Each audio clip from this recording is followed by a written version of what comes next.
In our search for the Trojan War, we've constantly spoken of Homer. Homer's epic poem, the Iliad, tells the tale of the war. The Iliad is the beginning of European literature, and yet it's still one of the widest read books. Here, Penguin Books are just running off the 35th printing since 1952 of their translation. That amounts to about 1 million copies of just one version into English alone. So if Homer were still around today, he'd be a very wealthy man indeed. And the reason that he's still read is not because he's a classic, but because he's a great storyteller who uses wonderful language, even in translation. He gives us an image of a heroic age which is so vividly realized that ever since, the audience have been unable to resist the idea that in some way it's true. But is there any historical truth behind Homer's tale of Troy? Did that story go back, as so many people would love to believe, to a real event in the Bronze Age, a historical Trojan War?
Homer has always been seen as the first and greatest poet in Western culture.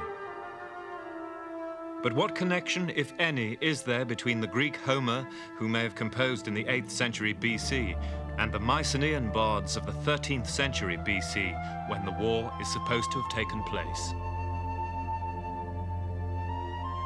The tale of Troy has been told for 2,500 years. According to the legend, an armada of 1,000 ships came from all over Greece to try to recover the Greek or Achaean queen Helen, who had eloped with Paris, Prince of Troy.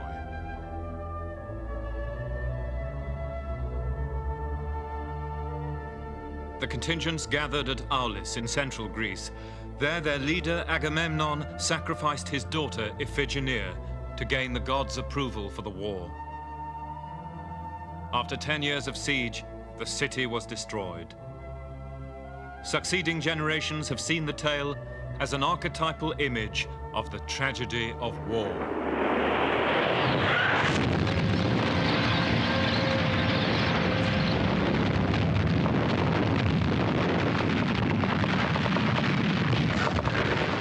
Homer's heroes fought with bronze weapons, but his portrayal of the common sufferings of victors and vanquished is universal.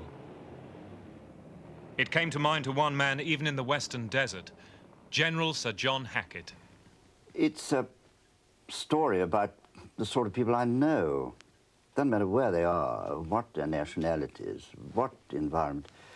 These are fighting people, and they share a lot of the characteristics of people that I've known in circumstances which to me are not by any means unfamiliar. Does this suggest to you that the facts of the story of Troy, as told by Homer, are a mere story? Could they actually reflect military reality? Oh, I think so. I remember outside Mercer True, when there'd been a battle all day and there'd be a battle in the morning, and in this short night there we were, and German flares were going up practically all round us, and we were eating a little, talking a little, sleeping hardly at all, and waiting for the morning. Now, there's that story about how the campfires with the Achaeans and the Trojans, like stars on a still night, twinkled at each other out of the gloom while the men around them waited for the battle that would begin in the morning. And I couldn't help asking myself whether the thoughts and feelings that were in these men's hearts and minds were very different from those that on that occasion outside Mercier True I knew were in our own.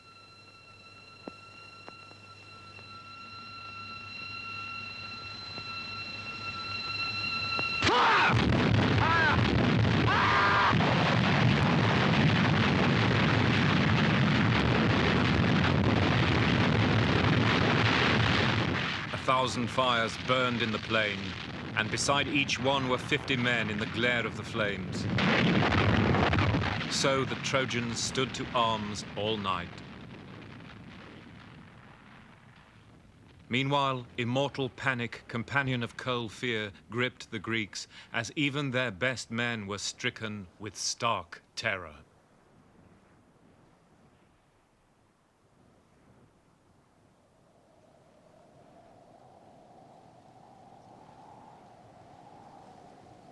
We begin with Troy itself. Archaeologists have proved there was an imposing citadel exactly where Homer's tale says, at the mouth of the Dardanelles. A royal fortress with well-built gates and towers. Finds of pottery show it had trading relations with Agamemnon's Mycenae. But that doesn't prove Homer's tale is true. Is there anything in Homer's language which can tell us whether his story actually goes back 500 years before his day? We'll start with the text, the one we saw coming hot foot off the press. This is translated from modern printed texts, and they go back to this great book, the original printed edition of Homer's Iliad, done in Florence in 1488, and what a wonderful piece of bookmaking it is. The Greek scholars who constructed this text used medieval manuscripts. Behind those medieval manuscripts lie Roman papyruses, preserved in fragments in the sands of Egypt. But this written tradition only takes us back about as far as 550 BC. In other words, 700 years after the Trojan War, and perhaps 200 years after Homer's own time. There's a problem then. Did Homer, whoever he was, actually write this poem? Well, the opinion in Roman times was that he didn't, and that the poem had been preserved orally for a long time before it was committed to writing. And if that's the case, then this text that we know as a book is actually the record of an oral performance about 2.5 millennia old. But the question was how to prove it. The text of Homer contains features that aren't really explicable if it was written down. And chief among them are the repetitions. The text is full of repeated lines, phrases, and even whole chunks. And among them, one special feature, and that is what we call the formulas, the descriptive tags or epithets applied to the heroes. Swift-running Achilles, Hector of the bright helmet. We can just make out one of them here on the papyrus.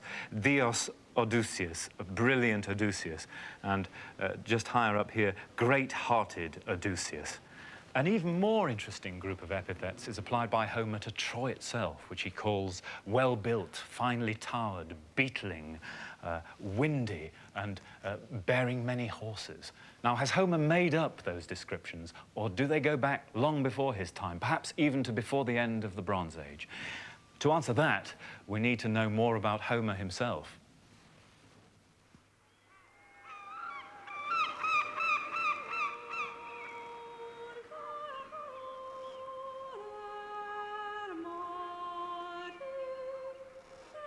Homer's identity, however, is still a great mystery. Modern experts cannot agree whether he was one man, two, several, or even a woman.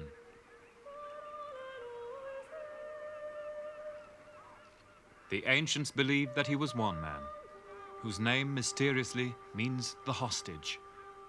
They thought he was blind, that he had lived just before 700 BC in Ionia, what is now the western coast of Turkey. Here, Greeks had migrated in the dark age which followed the collapse of Mycenaean civilization. It was a new world which would see the birth of Western science, medicine, and philosophy. If Homer existed, he worked as a professional singer, a bard, in royal and noble courts on these coasts. His was an oral society on the verge of literacy. The ancients assumed he had written his text. Modern scholars think that the Iliad was committed to writing in the century or so after his death, but that Homer himself was working in a fully oral tradition. But what does that mean?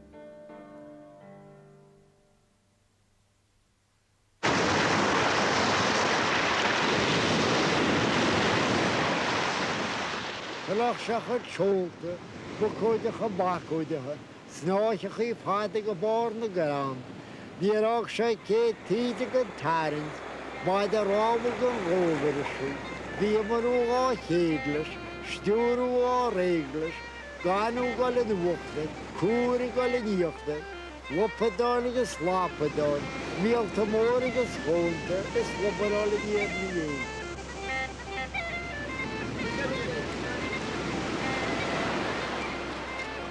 Kilgalligan, on the Atlantic coast of County Mayo, Ireland. Here, the oral tradition has lingered on. The last performer of epics the length of the Iliad died only 40 years ago, but there are still storytellers reciting tales of heroic deeds in heroic language. They resemble Homer in their style of speech, especially in the formulas or runs, whose repeat passages, like Homer's, are highly formalized. The storyteller we have come to hear cannot read or write and speaks only Gaelic. His name is John Henry. For the last 10 summers, John's repertoire has been recorded by Dr. Seamus O'Cahoyne of University College, Dublin. John has not yet run out of stories. For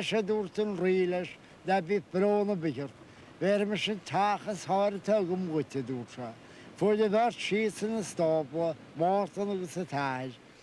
Hookshella should take a body in the stable.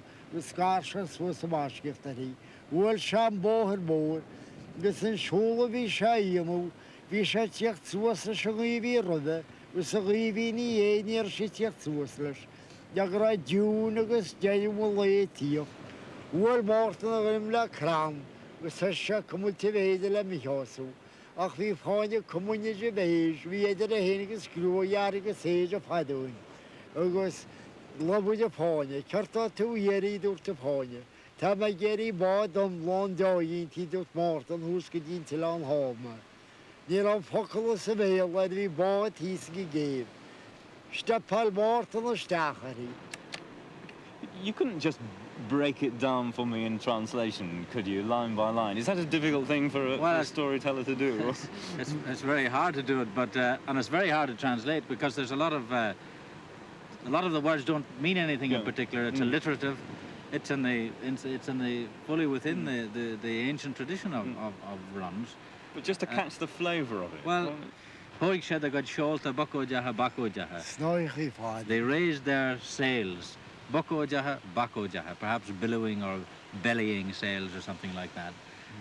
Snaichi fada go barna gran. Long threads or ropes to the tops of the masts. Get the variation, John. 200 rowing. 12 on the steering. It was cool. Sand coming up and foam going down.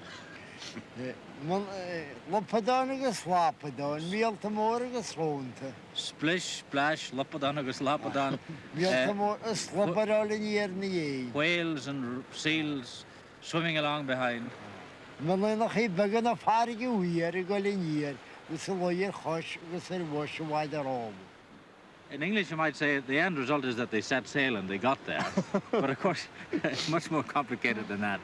And what was it that impelled him to learn those stories? Well, John's the man to answer that question. Think you wrote to get in the Skelty show. I was being out the Rahimuchi. We shall Rahimuchi, you go all scale to go. He's top John Sarah, he scale to mushroom. We to Santa Ha. We must Santa go boilum in Shango. We make a volume, shrimp, every day. Well, John says that this was the attitude of mind he always had. He was greedy for stories. And of course, he got them.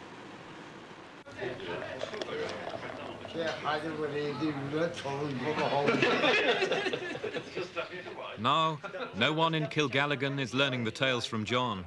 to pass them on as he did.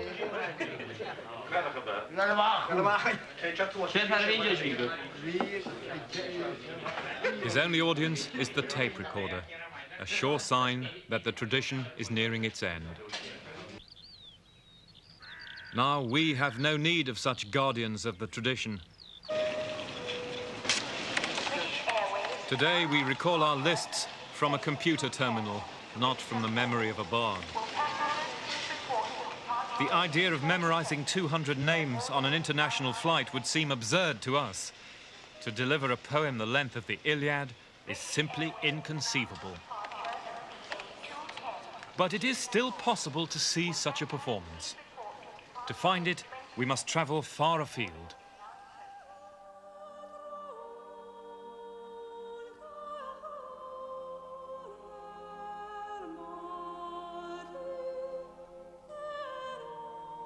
This is the barren landscape of Turkish Armenia, within sight of the Soviet border, over 1,000 miles from Homer's wine-dark Aegean. To these lands, the Turks migrated from the Central Asian steppe in the 11th century AD, bringing their ancient traditions with them. In the town of Kars, they still survive.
Like Homer, these men are professional bards. They sing and play at weddings, feasts, and funerals. They were brought up from childhood in the tuition of a master.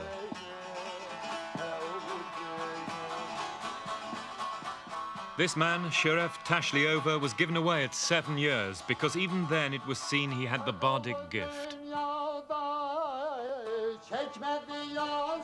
He is now a master. His repertoire includes 100 tales from the Turkish medieval epic of Kurulu, many of them over an hour long.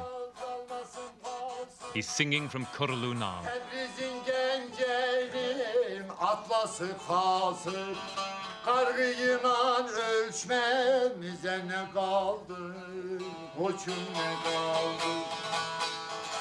Here in Kars, the audience sat for 3 hours, as long as we might sit in a cinema, thrilled by the playing and by the pathos of the singing.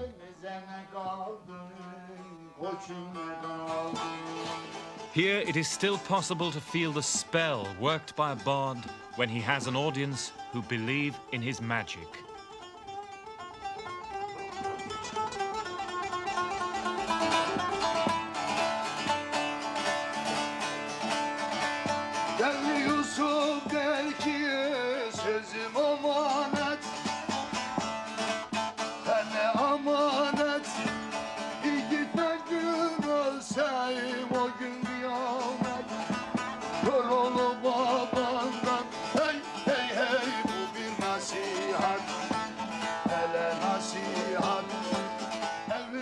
However distantly, Homer did something like this 2,500 years ago when he sang the tale of Troy.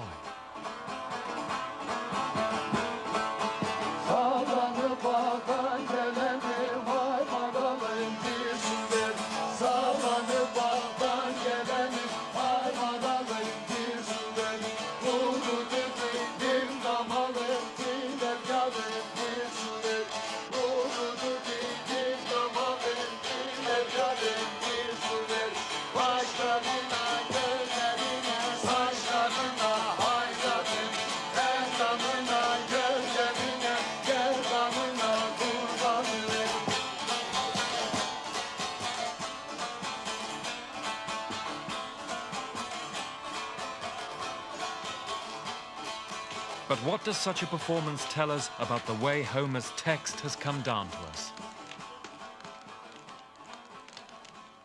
In Homer's Odyssey, King Odysseus praises the bard Demodocus for his wonderful performance of the tale of Troy. You sing it, he says, as if you were there yourself, or as if you spoke to someone who was. And now we've been to Ireland and Turkey, we can gain some idea of how bards achieve that kind of effect. The sort of formulas, for example, that John Henry used in Mayo show the mechanism of memory and show how ancient elements can be preserved within the formulas and their rigid metrical patterns. And in Turkey, the great length of the Kurulu epic and its archaic medieval language shows how poems of this immense length can be memorized and orally transmitted by a single man, a professional. And it's interesting that both the audiences in Ireland and in Turkey view the tale teller as a professional, a specialised occupation. For Sheriff Tashliova in Kars, it's his job, quite simply. But we have to ask whether that tale actually goes back to the Bronze Age. And before we do, it's worth pointing out that there's nothing intrinsically unlikely in the idea that the Iliad could go back to an eyewitness account of a Bronze Age war. In Dark Age medieval Europe, for example, Viking kings took their professional bards, their skalds, with them on their campaigns in order to sing the old songs and to compose new ones about the deeds of kings. And these were only set down in writing many centuries later. Now, if that could happen in one heroic culture, it could have happened in Mycenaean Greece. But did it? Was there a Mycenaean bardic poem about Troy? And how were the stories transmitted over the 500 years before Homer?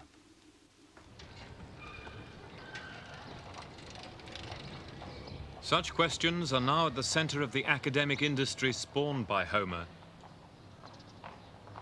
At Cambridge, Dr. John Chadwick, an expert in Bronze Age Greek, is especially interested in the problem of the transmission of the tales before Homer. I think they are transmitted by being taught from one generation to the next. In each generation, there are people who devote themselves to learning these stories. I don't think they transmit them exactly and purely accurately. They will improve upon the story in retelling it. They may just forget what the original was, or they may quite consciously take two different stories and combine them into one. And that is the impression which one gets from Homer, except that, of course, in so doing, he has produced a masterpiece. He has not just put together separate, isolated poems. He has transformed the whole into a completely new poem. But his sources, no doubt, consisted of these transmitted orally transmitted versions of events in Mycenaean times. And you would be prepared to accept that they contained, they also included the story of a sack of a city called Troy? I think it's very likely, yes, there was a poem on the sack of Troy. I think that the details which Homer includes in this very likely come from a number of other sources as well, but that there was something which connected Troy with Mycenaean Greece seems to me very likely indeed.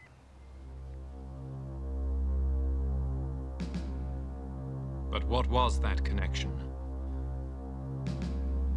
Why did Greek tradition focus its most heroic legend and an armada of 1,000 ships on this tiny place? Can we detect when Troy became the center of the tale from clues in Homer's language itself?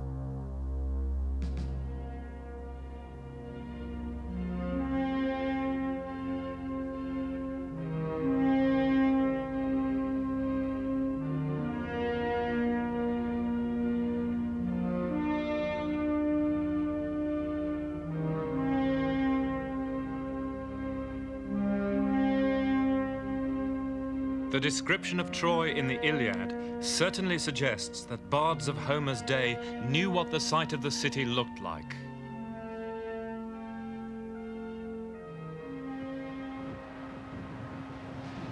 Homer gives us a few interesting facts about the general situation of Troy.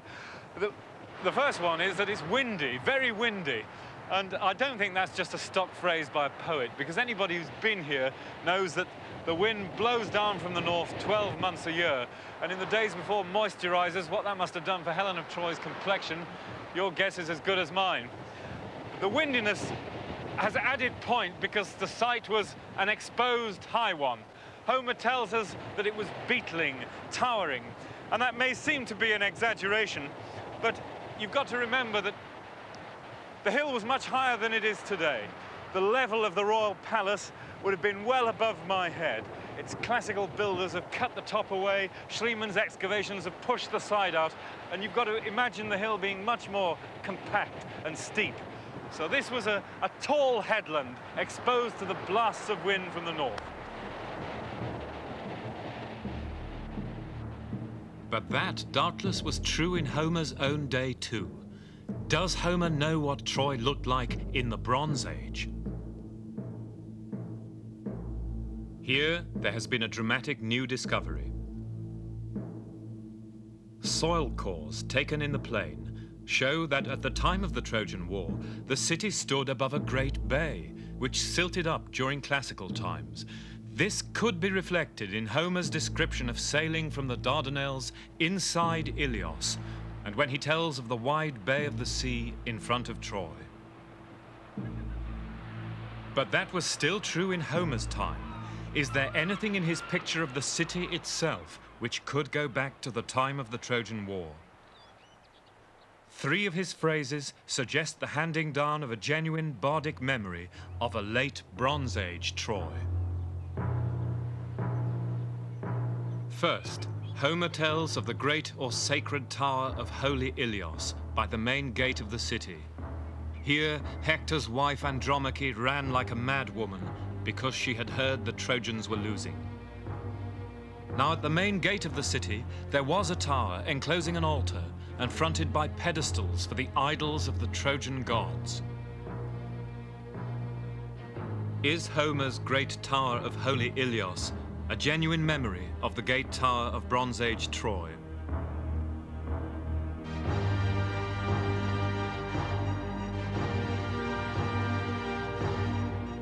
Second, Homer says that the Greeks almost broke into Troy when 3 times the Greek hero Patroclus tried to scale the slope of Troy's towering wall, but 3 times Apollo battered him back.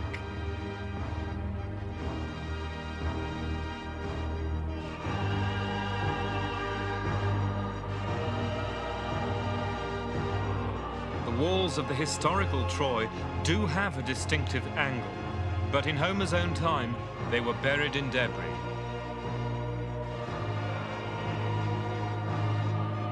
The last passage concerns the fine walls of Troy, which Homer says had been built with the aid of the gods. Here he gives us an extraordinarily precise detail. He says that at one point in the circuit, on the western side, there was one section of the wall which had not been replaced by those beautiful constructions of Apollo and Poseidon. That on the western side, there was a badly built, weak wall, part of the older circuit, and that was where the goddess Athena told the Greeks to attack Troy. And amazingly enough, when Wilhelm Dörpfeld was excavating the circuit of Troy 6 in 1893-4, he found that on the western side, there was one section of the old circuit had not been replaced. Now, Homer cannot possibly have seen this. He was composing 500 years on when this whole section was under mounds of debris. And that suggests that he is incorporating a genuine bardic memory of this place from the Bronze Age. And that raises the question, is Homer talking about a real war?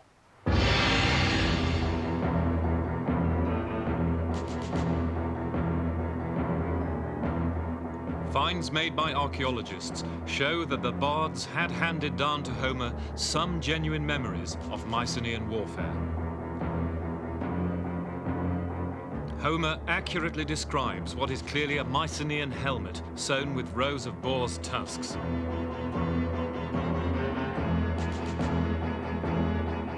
Though he lived in the Iron Age, everywhere in the Iliad, Homer assumes that the weapons and armor of the heroes are of bronze.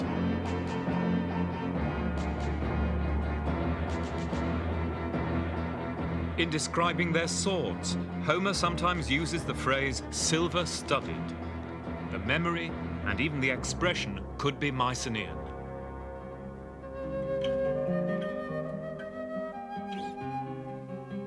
The bards then did hand down to Homer some genuine memories of the heavily armed Mycenaean warrior class, Bronze Age knights in armor.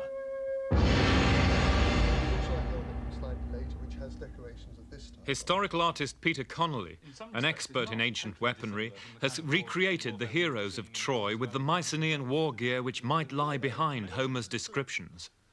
Well, we do have a few fragments of armour and some ideas coming from Central Europe and places like that that give us some inkling of what it may have been like. There have been found 3 scales like this at Troy. If one looks at the holes along the side and here, one can see that they were stitched to either a fabric or a leather garment underneath, and probably overlapping like this to cover the stitching here, so it wouldn't get cut in the actual fighting. The difficulty is to what extent did the earlier cuirasses, like this, a reconstruction of the Dendra armour, have to the period we're talking about. This is a particularly interesting armour, actually, because in the description of Achilles, Achilles only had one weak spot, which is the back of the lower leg, or the Achilles heel. It is very interesting that this covers you right the way from the nose, right the way down to the knees, and then you've got leg guards or greaves covering the front. But if you turn it round, you can see actually at the back, the only part that is vulnerable is the back of the lower leg. Fantastic. What about the things that Homer says about some of the heroes, like Ajax's great shield and the swords of the time? It is possible that Ajax is an earlier legend. The great big giant in his arm with this huge shield. He may come from an earlier legend, which must also probably put Hector on an earlier legend too, because he also has this huge shield. As Homer says of Hector, when he walked away from the duel with Ajax, his shield tapped him on the heels and on the back of the neck. It's because he wore it over his back on a strap going around the neck. And as he walked, it would tap his neck and tap his heels. The perfect example is the most revolutionary of weapons to come. This was an entirely new type of weapon. It's a slashing weapon. This is the sort of thing, as Homer says, could cut off a man's arm. So this is the pitiless bronze. The weight is up here. Yes. And it's a real lashing weapon like that. And this was introduced at that time, around the period of the Trojan War? Yes, it's coming into Greece. We're finding them in Greece. We find a lot of them in Central Europe, but they're coming into Greece about this time. They're also developing this, which is a sort of mixture of the earlier Mycenaean types for the handling, for the fixing of the handle, but also has a lot of characteristics of this. Again, it's a very small weapon, but it's a hacking weapon. It's like a butcher's cleaver. You can again imagine somebody having his shoulder cut off.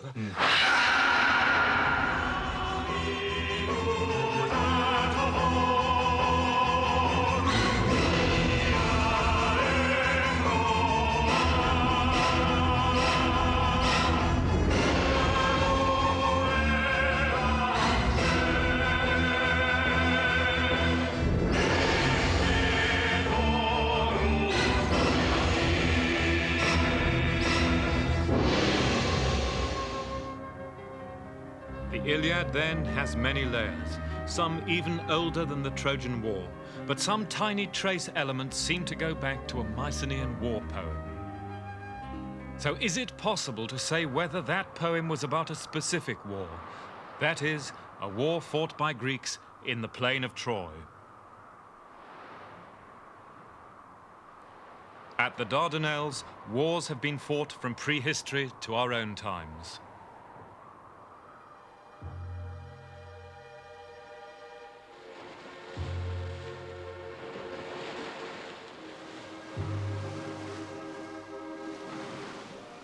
The irony was not lost on those Homer lovers who died in sight of Troy in 1915.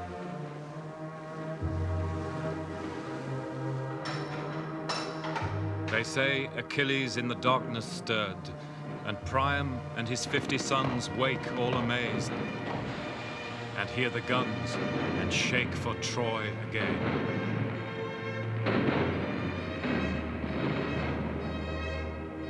This is Cape Helles by the Dardanelles, opposite Troy. Here stands the monument to the 36,000 men of what was the British Empire who died in 1915 in as futile a war as Troy itself, Gallipoli. Round the monument are lists of regiments drawn from every part of the empire: Assam, New Zealand, Ireland, Lancashire, men who no doubt died as fearfully as the heroes on the other shore. Now, just imagine for a moment that all the written records of our own civilization were destroyed in some inconceivable catastrophe. And that in about 3,000 or 4,000 years' time, archaeologists came to this spot and uncovered the foundations of this structure. And if they dug around it, perhaps they might come across fragments of some of the lists of names, with a Singe from Burma, a Joyce from Dublin, a Wood from Manchester. But I wonder whether, from those simple facts, without any written record, they could guess the story of Gallipoli, the story of that fruitless venture by an imperial power which had once extended across the whole world, coming to this windswept and forlorn spot. The story of Gallipoli, if it had only survived in legend, would never have been believed. And yet it is a real war, and this is a real record of that war. But what form would such a record have taken in a prehistoric oral society? And did the bards ever have such a record for the Trojan War? Amazingly enough, something like it was preserved by Homer himself. In the Iliad, there is a strange list of 164 places. Homer says these provided the troops for the 1,000 ships which went to Troy. It claims to be the actual roll call of the Greek expedition. It's known as the Catalogue of Ships, but what is it? An authentic Bronze Age war record handed down by the bards, or a later fiction?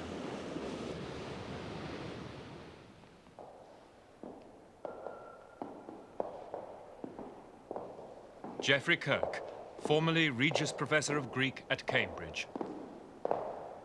Many of the places mentioned were known in the Mycenaean age and ceased to be of any importance whatever afterwards. It's obviously based on perhaps a poem, perhaps a prose listing of the ships as they assembled at Aulis to go over the Aegean to Troy. Could you bear to let me hear some of it? We have the Codex Mori open at the entry of Argos and Mycenae, both of which are interesting. Hoide Argosti echon tirunthati techio esan, Hermionein asinein te Bethiun catacolponicusas, Troidzain eonasti, kai ampaloent epidauron, Hoite echon ai ginan, marsitate, kuroia kaion, Tone diauth hegemonon de boe nagathos Diomedes. Of them, Diomedes, good at the war cry, was leader. And then it goes on to say that yes, with them there came 80 black ships, Toisid ham ogdo conta melainai neas heponto. I think myself that it's got a good deal of Mycenaean content, but it also certainly has some Dark Age content. Like everything in Homer, it's a mixture of the very archaic, i.e. the Mycenaean, the contemporary with the Trojan War, the views of Homer's own time in the 8th century BC and shortly before that, and the whole period in between those two extremities. And the problem's detecting which bit's which. Exactly. And that, for Homer lovers, is the $64,000 question. There's only one way to find the answer. Go and look.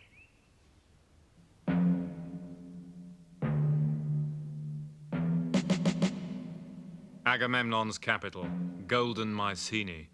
Any bard worth his salt would have heard of this and the other major sites named in the catalogue. Their legends were famous. Their cyclopean walls still stood. But it is the obscure sites, often completely forgotten in later times, which offer us the hope of proving at least part of the catalogue goes back to the Bronze Age.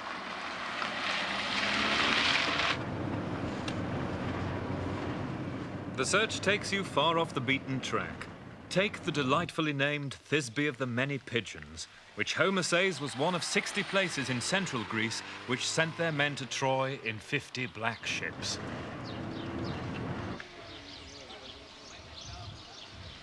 All you have for clues are the pigeons and the name. There's still a Thisbe in central Greece. Like most of the catalogue sites, it's not in the tourist guides, so it's best to ask the locals for guidance. After all, if Homer's right, these could even be the descendants of the men who went to Troy.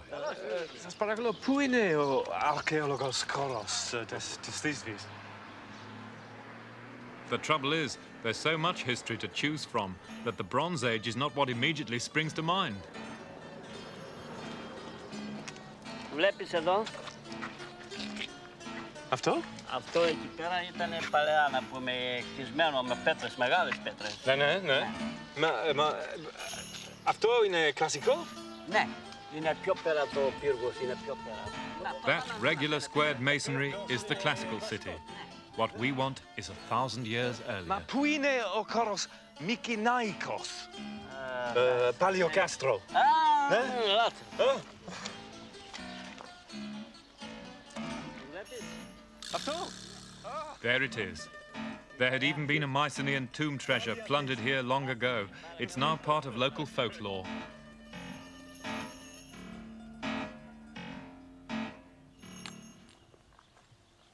On top, typical Cyclopean walls and a scatter of Mycenaean pottery.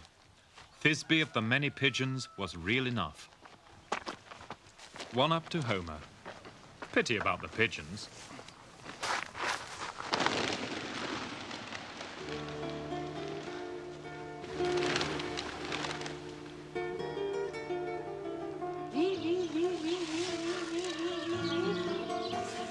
At Thisbe, I learned my first lesson. Never underestimate Homer.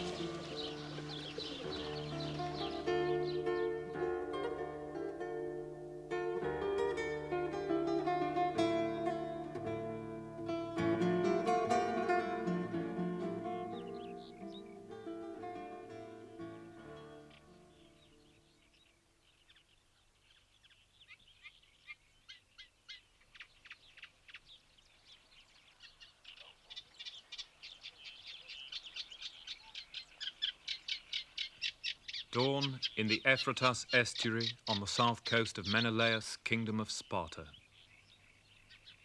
Somewhere here, says the catalogue, lay the seaward city of Hellas, which sent men to Troy in the 60 ships of the Spartan contingent. Now, the plain hereabouts is still called Hellas, but the search is complicated by the fact that the sea has receded some miles.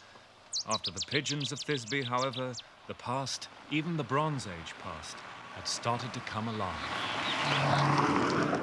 It's easy as you approach it through this flat country with these reeds and marshes, the bumpy road, the seabirds, to imagine Paris himself, perhaps, approaching it by sea, because this was the main Mycenaean port of the Gulf of Hellas.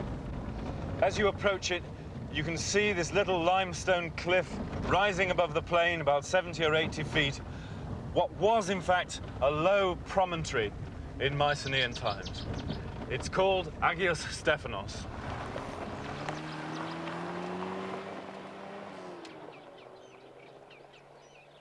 There was a little city on that limestone bluff under an impenetrable tangle of thorns. But why here when there is nothing today? An abandoned Bronze Age quarry behind the site shows why. Agios Stephanos was the export point for this mottled greenish stone, found only here, which was much coveted by Bronze Age kings. It is the only possible site for Homer's seaward city of Hellas.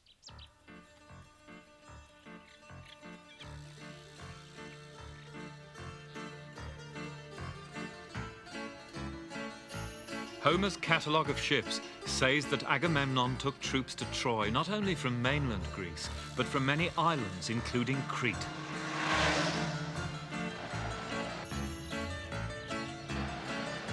And in the 80 Cretan ships, there were men from an obscure little place called Rhytion.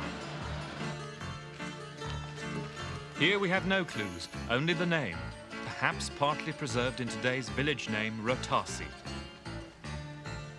Here, there is an unexcavated, acropolis-like hill with a scatter of pottery sherds going back deep into prehistory.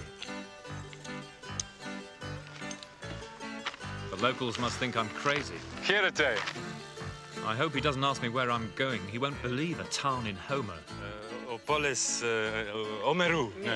Rition. Ne, Rition, ne. And Axie. So Homer's world is still alive after all. The search for Homer's catalogue takes you to many such forgotten corners of the Greek landscape. My journey led me to over 40. Half of the 164 names have so far been identified, and all those examined have shown traces of Mycenaean occupation. Most important, some were abandoned after the fall of the Mycenaean world and never lived in again until after Homer's day. Proof that at least some of the catalogue does go back to the Bronze Age.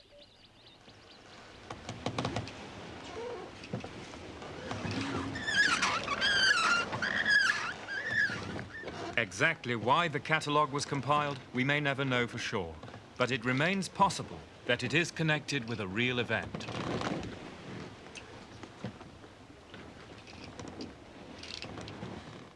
And that brings us back to the first line of the catalogue and Homer's rocky Aulis. This was where the legend said the Greek armada assembled for Troy. Here Agamemnon sacrificed his daughter Iphigenia, Ephianassa, as Homer calls her, to get a fair wind. Gave her to the goddess Artemis, as was later believed, where the classical sanctuary of Artemis stood. Its ruins are visible today in the shadow of an immense cement factory.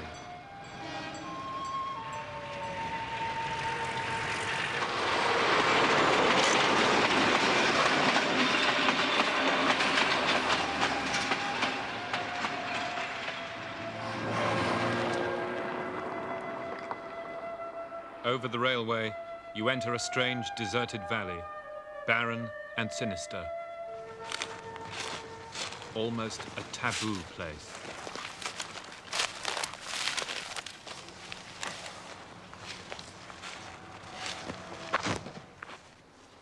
Bronze Age Aulis stood looking over the famous straits where the tides come together.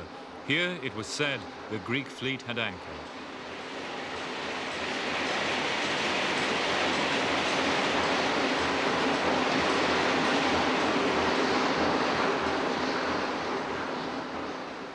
Above the little bay is a rocky acropolis where the familiar broken sherds of Mycenaean pottery have been found, although all is now blanketed by concrete dust.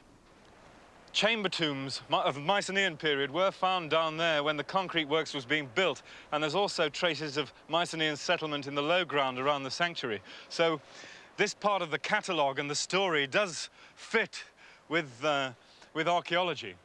And if the Greek chiefs did indeed meet here in Mycenaean Aulis before they set sail, then it may have been on this acropolis that they held their last night celebrations, although celebrations blood-dimmed by the events which took place down there in the sanctuary of Artemis.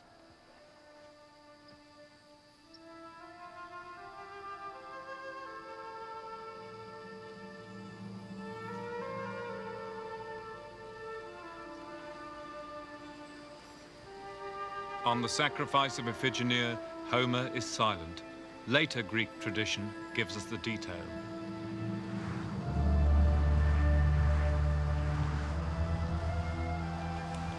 In Aulis they waited while the winds brought costly delay.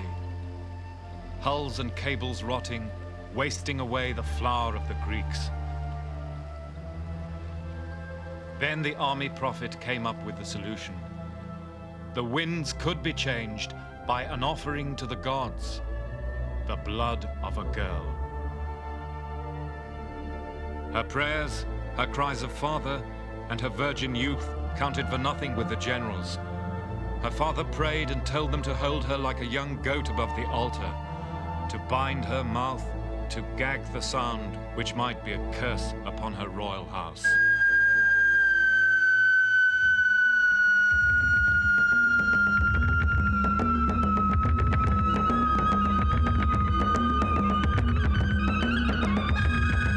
Agamemnon brought himself to sacrifice his daughter, to sponsor a war for a faithless woman.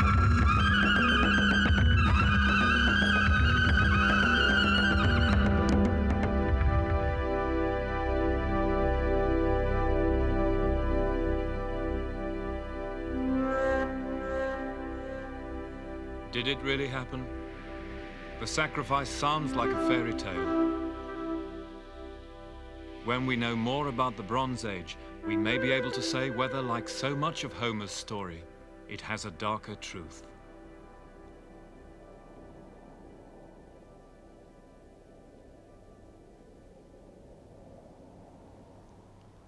In conclusion, Homer stands at the end of an oral tradition which must take the story far back before him. It took generations of bards to refine the language in which he tells the tale. And inextricably embedded in that language, with all its elaborate range of formulas, is Troy itself. It seems to me, then, that there's very good reason to think that the expedition against Troy is the fundamental and central fact of the story and must go back to the Bronze Age. You can deny that the Trojan War ever took place, but then you have no historical or archaeological peg to explain the creation of a fictional tale of Troy centering on the hill called Hissarlik at any time in between the end of the Bronze Age and Homer's own day in the 8th century BC. And to me, that is a fatal objection to those who would deny that the Trojan War ever took place. An overgrown and deserted ruin in a sparsely populated corner of northwestern Anatolia is hardly likely to be picked out as the scene of the Greeks' national epic unless at some point in the past it really had been the focus of warlike deeds so memorable that ever after they were celebrated by the bards in song.